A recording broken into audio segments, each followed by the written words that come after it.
Hello, my name is John Nagoski, and I'm a native speaker of English from Wisconsin in the USA.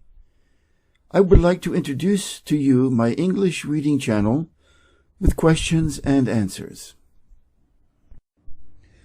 The Little Prince, Chapter 4. I had thus learned a second fact of great importance. This was that the planet the little prince came from was scarcely any larger than a house. But that did not really surprise me much.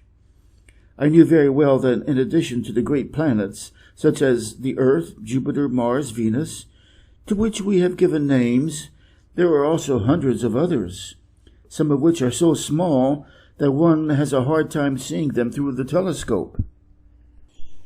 When an astronomer discovers one of these, he does not give it a name, but only a number. He might call it, for example, Asteroid 325.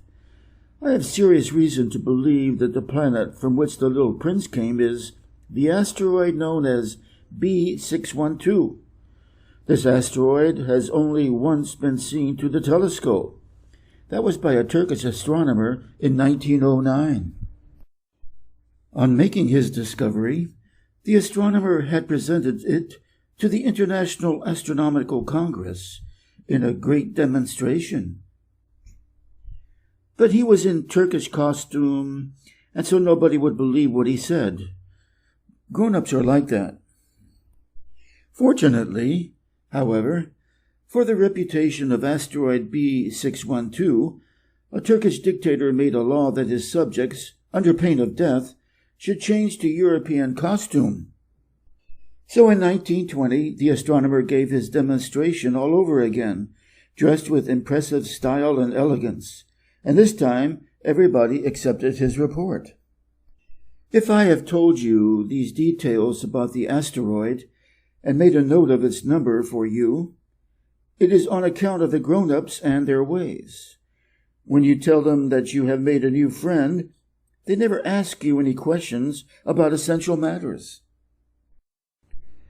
They never say to you, "What does his voice sound like?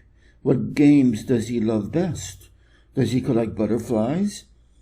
Instead, they demand, "How old is he? How many brothers has he? How much does he weigh? How much money does his father make?"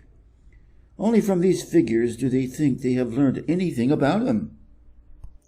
If you were to say to the grown-ups, "I saw a beautiful house made of rosy brick, with geraniums in the windows and doves on the roof," they would not be able to get any idea of that house at all. You would have to say to them, "I saw a house that cost $20,000. Then they would exclaim, "Oh, what a pretty house that is." They would shrug their shoulders and treat you like a child. But if you said to them, "The planet he came from is Asteroid B612, then they would be convinced and leave you in peace for their questions. They are like that. One must not hold it against them. Children should always show great forbearance towards grown-up people. But certainly, for us who understand life, figures are a matter of indifference. I should have liked to begin this story in the fashion of the fairy tales. I should have liked to say, "Once upon a time, there was a little prince who lived on a planet that was scarcely any bigger than himself and who had need of a sheep." To those who understand life, that would have given a much greater air of truth to my story. For I do not want anyone to read my book carelessly. I have suffered too much grief in setting down these memories. 6 years have already passed since my friend went away from me with his sheep. If I try to describe him here, it is to make sure that I shall not forget him. To forget a friend is sad. Not everyone has had a friend, and if I forget him, I may become like the grown-ups who are no longer interested in anything but figures. It is for that purpose, again, that I have bought a box of paints and some pencils. It is hard to take up drawing again at my age, when I have never made any pictures except those of the boa constrictor from the outside and the boa constrictor from the inside, since I was 6. I shall certainly try to make my portraits as true to life as possible, but I am not at all sure of success. One drawing goes along all right, and another has no resemblance to its subject.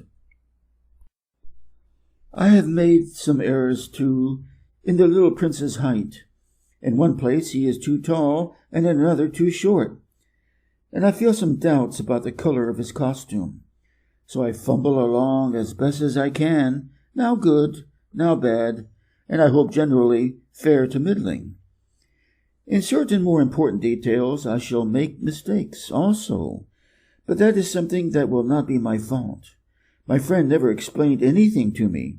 He thought, perhaps, that I was like himself, but I, alas, do not know how to see sheep through the walls of boxes. Perhaps I am a little like the grown-ups. I have had to grow old. Chapter 5. As each day passed, I would learn, in our talk, something about the little prince's planet, his departure from it, his journey. The information would come very slowly, as it might chance to fall from his thoughts. It was in this way that I heard, on the 3rd day, about the catastrophe of the Baobabs. This time, once more, I had the sheep to thank for it, for the little prince asked me abruptly, as if seized by a grave doubt, "It is true, isn't it, that sheep eat little bushes?" "Yes, that is true." "Ah, I am glad." I did not understand why it was so important that sheep should eat little bushes, but the little prince added, "Then it follows that they also eat Biobobs."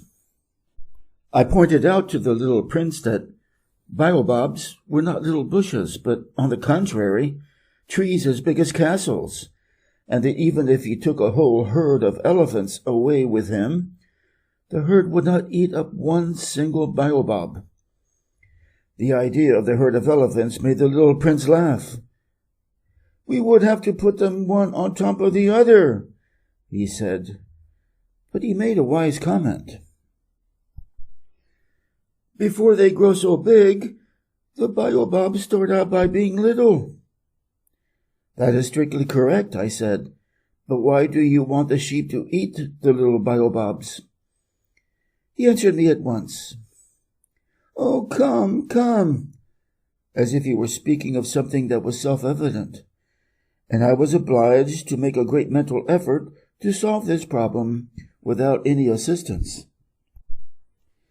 Indeed, as I learned, there were on the planet where the little prince lived, as on all planets, good plants and bad plants.